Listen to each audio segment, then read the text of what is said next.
سرينة سيارة الشرطة أكبر فضيحة فساد بتاريخ العراق انكشفت. سرينة سيارة الشرطة. السلطات العراقية فتحت ملف فساد يهز البلد والمنطقة كلها. السالفة مو بس سرقة فلوس، هي قصة نهب منظم لثروات الدولة. وجه يصرخ خوفا، يد تشير إلى أسفل. دبوس لقوا مبالغ ضخمة بالمداهمات. بالحملات الأخيرة، القوات الأمنية صادرت 15.5 مليون دولار أمريكي، وفوكها كميات كبيرة من الذهب. أموال بأجنحة.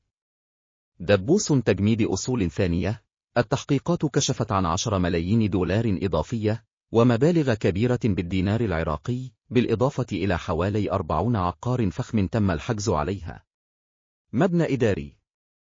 دبوس خسائر بمليارات الدولارات.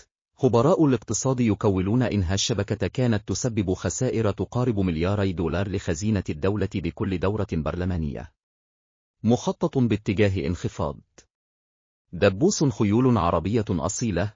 التحقيقات بيّنت إنهم كانوا يستخدمون شراء وبيع الخيول العربية الأصيلة والغالية حتى يخفون الأموال غير المشروعة. حصان. دبوس